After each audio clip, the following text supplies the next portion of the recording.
Para celebrar sus 5 años, Gallery Weekend Santiago presenta un ciclo de entrevistas de colección llamado El arte lo dijo primero, una revisión a lo mejor de la escena artística contemporánea. Gallery Weekend Santiago. Hola, en el marco del ciclo El arte lo dijo primero de Galería Weekend Santiago y en colaboración con El Mostrador, hoy entrevistaremos a un provocador artista visual, Patrick Hamilton, que hoy día se encuentra viviendo en Madrid, para hablar de su obra, para hablar del relato político detrás de su obra. Patrick, hola, bienvenido y muchas gracias por concedernos esta entrevista a través de la tecnología, de la distancia. Hola, ¿qué tal? Muchas gracias. Patrick, si como solo como un ejemplo tomáramos un fragmento de tiempo de tu obra, podríamos encontrar trazabilidad en la metáfora social, en la crítica contemporánea, pero como decía al comienzo, fundamentalmente en el relato político. Te voy a llevar hace 8 años atrás. En la Bienal de Venecia, en el pabellón de la urgencia, tú presentaste una instalación de piso donde se veían serruchos de cobre doblados. Me gustaría que entráramos ahí. ¿Por qué la elección de ese objeto que es como una mezcla entre homenaje al mundo obrero, pero también crítica social al mundo laboral? ¿Cómo surge esta elección de ese objeto para hablar de un Chile, para hablar de un Chile que se cuestiona?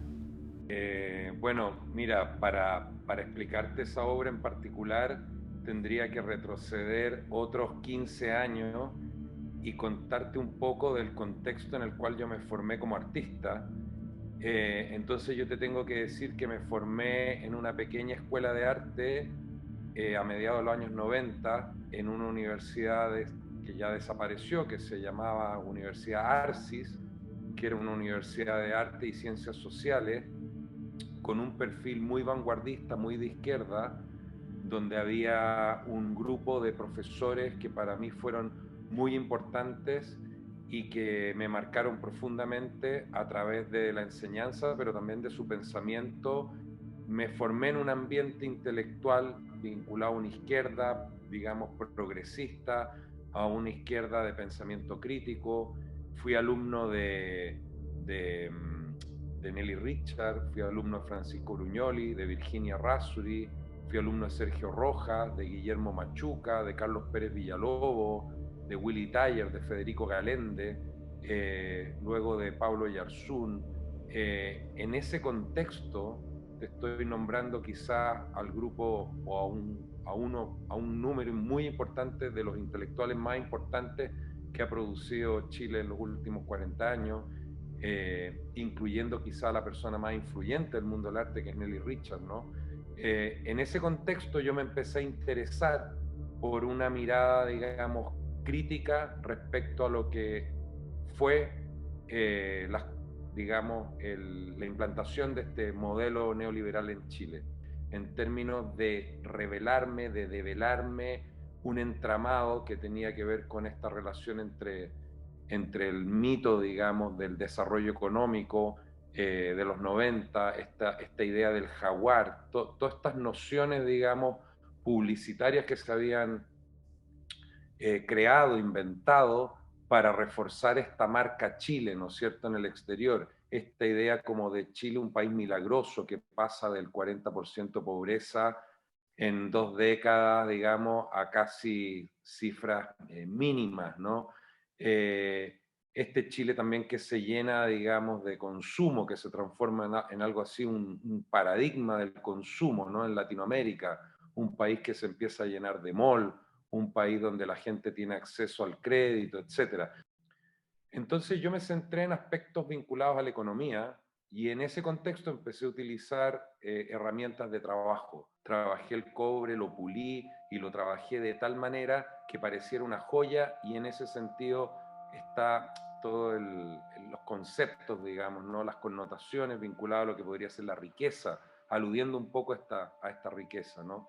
Por otro lado está la idea del serrucho, que es un material, o sea, una herramienta, perdón, de uso manual, cotidiano, que tiene que ver con el trabajo en su sentido más primario. Siempre me interesó juntar, digamos, estos mundos de la economía, el mundo de la minería en este caso, también lo que el cobre significa en su dimensión de riqueza, que se transa en los grandes mercados internacionales, ¿no es cierto? Con esta otra dimensión del trabajo en un sentido bastante más precario, ¿no? El trabajo del trabajador que vende su fuerza de trabajo, ¿no? En términos bastante, por decirlo en términos bastante simples. Entonces, esa pieza, que eran estos serruchos que estaban en el suelo, que formaban como unos círculos concéntricos, que estaban puestos en tensión, pero también en descanso o en reposo, eran unos serruchos que estaban puestos en reposo y que producto de los círculos que yo formé generaba una tensión, me parecía que podía funcionar como una metáfora, digamos, de lo que era Chile hace casi una década, ¿no? Una tensión, ¿no? Era una sociedad, un país en tensión, que bueno, que luego en el año 2019 vimos como todo eso estalló de alguna manera, ¿no? Pero quería puntualizar también en torno a la elección de este material cotidiano. Tú hablas de la herramienta. La herramienta viene cargada con toda una información simbólica que viene desde sí, ¿no? Y tú a esa herramienta no la creas, tú la intervienes, ¿no? Y de alguna manera potencia su resignificación. Esto lo vimos también en otra muestra que hiciste tú, que fue Black Tools, donde pusiste, si no mal no recuerdo, espátulas también serializadas, hiciste una obra pictórica con papel lija, lo que nos lleva a un montón de información, no sé, lo áspero, lo duro. Entonces quisiera que hablamos del objeto, ¿no? Ahora que quisiéramos que habláramos de la materialidad. Cómo en la materialidad tú también, en la elección del material, tú comienzas a trabajar lo político también. O sea, yo a nivel de procedimiento, de operación visual, no estoy inventando nada. Son operaciones que se inventaron, digamos, que fueron inventadas por las vanguardias o por las neovanguardias, ¿no? Y yo lo que hago es justamente tomar objetos de la vida cotidiana porque no me haría ningún sentido, si voy a utilizar una máscara de soldar, mandar yo a fabricar una máscara de soldar igual a una máscara cuando lo que yo quiero justamente es alterar, modificar de alguna manera o traducir, ¿no es cierto?, críticamente una realidad ya existente. Entonces, estos objetos que hacen parte de una economía, que tienen un uso y una identidad, a mí me interesa utilizarlos, manipularlos, ¿no es cierto?, de distintas maneras, utilizando distintos recursos, que es lo que he hecho durante los últimos 25 años, pero comportando, arrastrando toda la carga, digamos, simbólica, económica, política y cultural que el objeto ya tiene. Uno puede, a partir de cualquier objeto de la vida cotidiana, si uno va tirando del hilito, extraer, ¿no es cierto?, extraer, por así decir, un relato, una memoria, un discurso. Y a mí lo que me interesa como artista es justamente tomar estos objetos que ya son parte de la realidad, que son parte de un entramado, que son parte de la sociedad, por lo tanto, para justamente mediante estas manipulaciones que hago yo, estas intervenciones, generar un relato, digamos, que a veces es complementario, a veces lo agranda, lo profundiza, a veces lo parodia, no sé, ¿me entiende o no? Ahí hay como figuras retóricas, por así decir, que se pueden aplicar, pero que en el fondo tiene que ver con esta idea de que a mí personalmente no me hace sentido digamos, el reproducir algo, sino que más bien me interesa tomar algo que ya existe y alterarlo y generar en esos gestos que también son gestos de alguna manera económicos, ¿no? Son gestos mínimos. Las herramientas de trabajo que yo uso son herramientas de trabajo baratas. Son, digamos, económicas en todo el sentido de la palabra, y a mí eso me interesa también, me interesa esa economía, esa pobreza. Soy un artista que trabaja en ese sentido con pocos recursos o con recursos bastante limitados, y me interesa esa coherencia entre lo que intento decir, entre lo que intento cuestionar y el no necesitar, por ejemplo, grandes presupuestos para para crear una obra, ¿no? Porque hay muchos artistas que son muy críticos con la sociedad y con la realidad, pero si no tienen 50 millones de pesos en el bolsillo no pueden hacer una obra. Y una de las cosas que aprendí cuando era muy joven, cuando era estudiante de arte, era que uno podía hacer obras con los recursos que tuviera a la mano. Si tus recursos eran un lápiz Bic y un trozo de papel, pues con eso haces una obra. Entonces, bueno, esto también tiene que ver con una mirada que tengo sobre la producción de arte en Chile, que muchas veces los artistas solo producen si tienen un fondart, si tienen un presupuesto. Hemos hablado de los objetos, ¿cierto? Hemos hablado de la materialidad y impresiona cómo en la alteración de esos elementos vas como encarbando en una multiplicidad de discursos. Estoy pensando, por ejemplo, ahora y quiero llevarte a dos obras en donde la técnica parece ser la misma, pero el contenido político es distinto. Tú me corriges si me equivoco, pero estoy pensando, por ejemplo, en la obra de la muestra Ultramar, donde tomaste una especie de tren delantero de un tractor Lance, esos tractores que llegaron, digamos, a comienzo.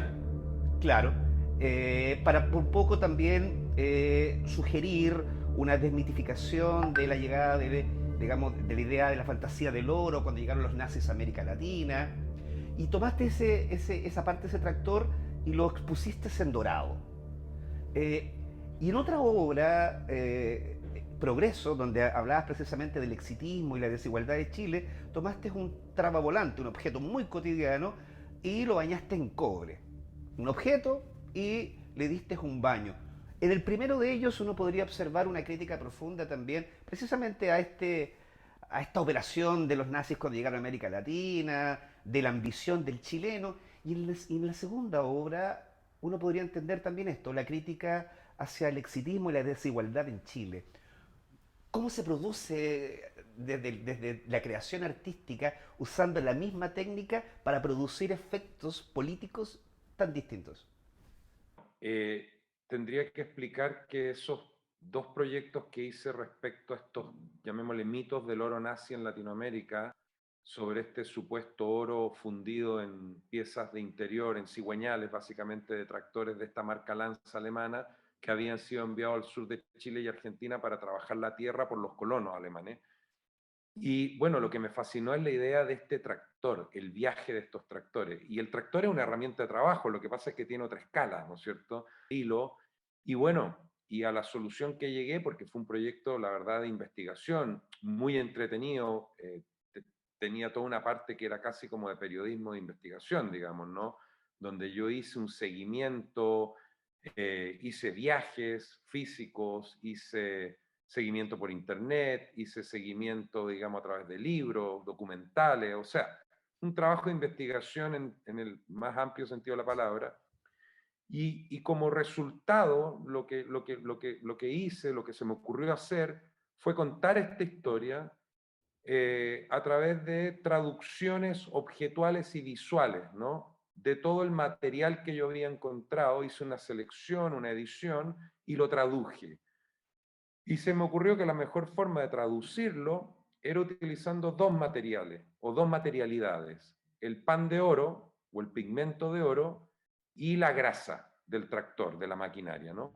Y con esos dos elementos hice dibujos, hice fotografías intervenidas y también hice este cigüeñal, que fue un cigüeñal que encontré en una desarmaduría de tractores, donde precisamente habían habido de estos tractores Lance que se habían vendido o desarmado para vender por pieza. Y lo que se me ocurrió fue darle un baño de oro, pero en verdad es una ficción, es una mentira. Y en el caso de la otra pieza que mencionas, se me olvidó cuál es. El tragavolante dorado en el marco de la exposición Progreso. Claro, ese trabajo, que también son esculturas, pertenecen a una serie, digamos, de obras donde yo utilizo el cobre y utilizo, digamos, elementos de protección de la propiedad privada, por así decir. ¿No? Tengo también una serie de trabajos con estas puntas o estas protecciones de muro, ¿no? Que se utilizan en Chile. Son un diseño muy popular en Chile, pero que no existe en ninguna otra parte. En otras partes existen otro tipo de formas de proteger los muros. Son estas barras de 1 metro que se atornillan y son bastante bonitas en un cierto punto, son como estéticas, tienen unos nombres también bastante curiosos. Bueno, son elementos, digamos, que se utilizan para proteger la propiedad privada, así, de plano, ¿no? Para dividir, ¿no? El cobre como esta metáfora de la riqueza, pero también como una Hay una metáfora. crítica ahí a la imagen de Chile, de manera potente, ¿no? O sea, bueno, lo que pasa es que siempre me ha parecido Chile como un país de cartón, como un país inventado, digamos, como si fuera algo así como que nos creímos, digamos, una narrativa, digamos, porque al final esta filosofía de la libertad y del mercado y del consumo nos sedujo a todos.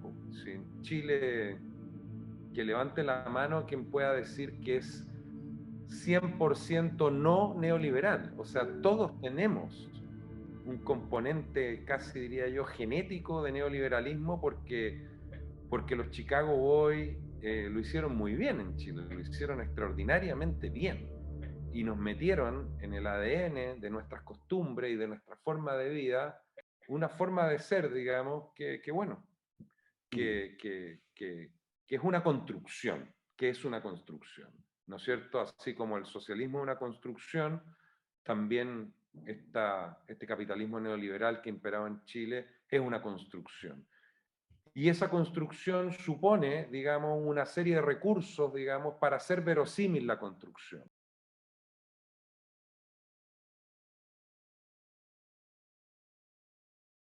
Bueno, en el último tiempo ya nadie lo asume, digamos, ¿no? Ya nadie, digamos, está dispuesto a confesar que le gusta ir al mall, por ejemplo, me imagino. Yo no vivo en Chile hace tiempo, pero me imagino que ya se habrá transformado en algo, digamos, un poquito ominoso, ¿no?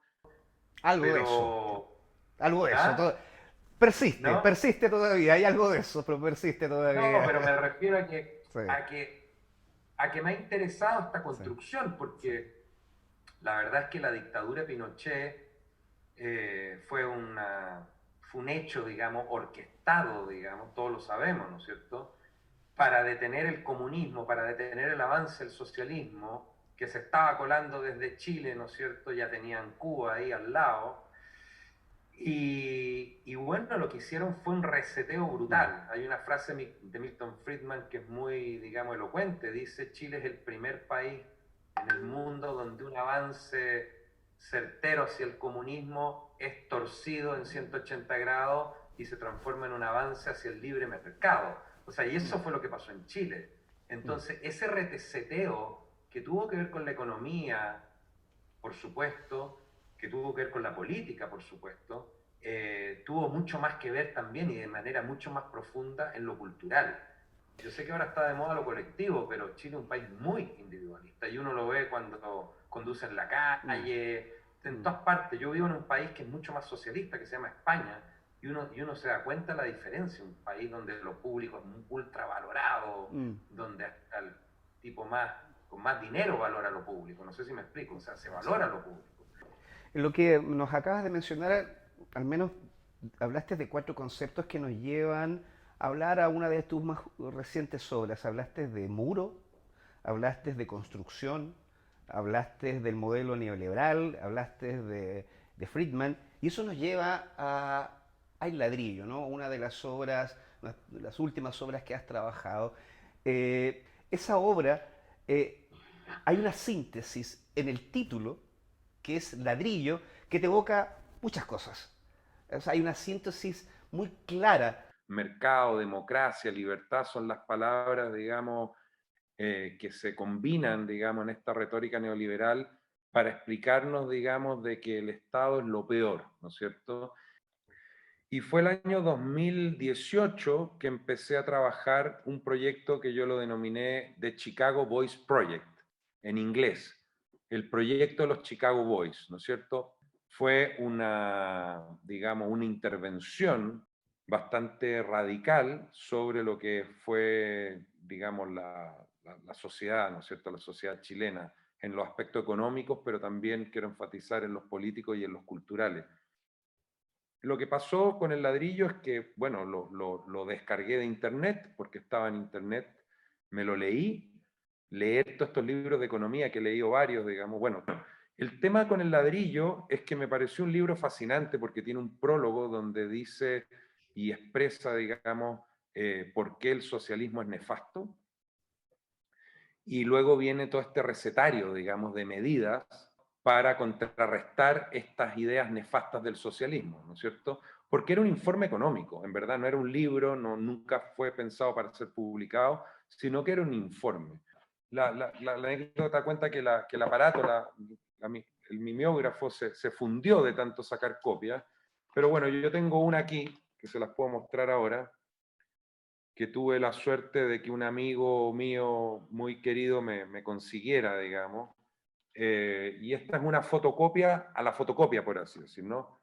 Y son las páginas, digamos, del ladrillo original, ¿no? Y el ladrillo, le pusieron el ladrillo porque eran 4 centímetros, digamos, de cuerpo, ¿no? El ladrillo como un objeto pesado en el fondo, ¿no?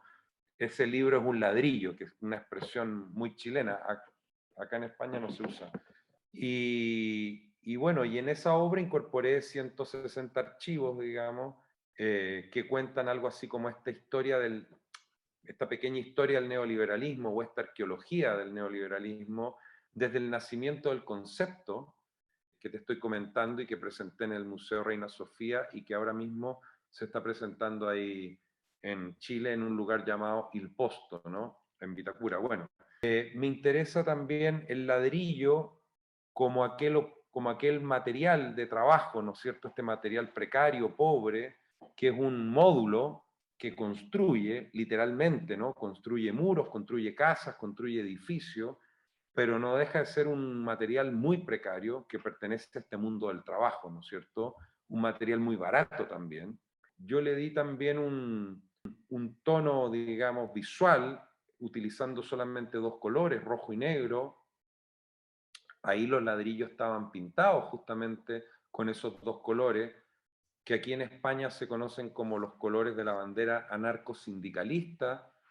También está esta idea de, con el ladrillo, de no solamente hacer un referente de Chile, ya que hay una connotación más globalizada, una crítica más contemporánea en torno, digamos, al capitalismo a nivel, digamos, más global.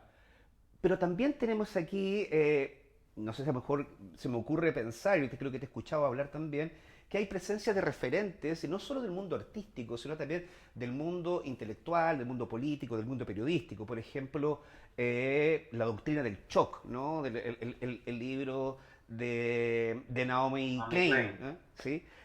Importante, En donde al parecer en tu obra, digamos, tú también incorporas estos referentes. Y esas tres cosas que acabo de mezclarte, las quiero poner ahora en contexto de tu última obra. Una obra que se está exponiendo en España, que tiene que ver con una crítica a- al calentamiento global, al cambio climático, eh, y que se llama Invernadero Rojo. Lo que pasa es que no hay crisis medioambiental sin una crisis previa del modelo de desarrollo que adoptó el mundo en los últimos 40 años, porque la crisis medioambiental se ha ido acelerando conforme el modelo de desarrollo que el mundo, llamémosle así, adoptó. Uno podría decir el G8, no tengo idea, el G7, el G15, no sé, ¿me entiende o no? Los que lideran el mundo, ¿no? Los países desarrollados, los países más ricos, más poderosos, se adoptó una forma, digamos, de desarrollo, que es una forma de desarrollo bueno, que es depredadora con respecto a los recursos naturales, digamos, ¿no? Y una de las consecuencias en las que yo no me había metido para nada, debo confesar, digamos, de esta crisis del modelo de desarrollo, tiene que ver con la crisis medioambiental. Y ahí es donde surgió esta metáfora. Ahora, utilicé los mismos, por así decir, recursos y procedimientos que utilizo siempre. Compré un invernadero, no mandé a fabricar uno nuevo, ni mucho menos, ni traté de reproducir uno, ni me gasté millones de pesos en hacer uno, no, compré un invernadero muy simple, muy barato, muy económico, con un modelo que se llama modelo túnel, que tenía unas dimensiones y lo único que hice fue reemplazar los metacrilatos que son transparentes por unos transparentes pero de color rojo. Punto. Una operación visual muy simple. Lo que pasa es que era una obra que tiene un efecto muy grande a nivel perceptual, digamos, ¿no? Tiene una escala, una dimensión, tú puedes ingresar en ella, se te transforma la mirada, o sea, es una obra que pervierte tu mirada y que requiere de ti una participación que va mucho más allá de una cuestión meramente, por así decir, contemplativa e intelectual. Hay una cuestión en la mirada. Hay una inversión ahí. Hay una inmersión ahí. Y bueno, y es una metáfora, creo yo, simple pero eficaz, digamos, una especie de llamado a atención también, con respecto a lo que está sucediendo en el mundo, ¿no? Patrick, creo que ha sido una conversación muy interesante, yo al menos la he disfrutado muchísimo. Te doy las gracias por habernos concedido esta entrevista a nombre de Galería Weekend Santiago y también en colaboración con el Mostrador. Gracias a ti, gracias por la invitación y nada, nos vemos pronto. Gracias a ti, gracias por la invitación y nada, nos vemos.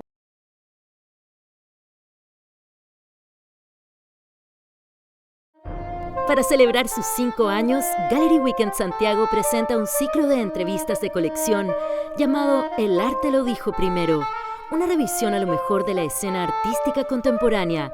Gallery Weekend Santiago.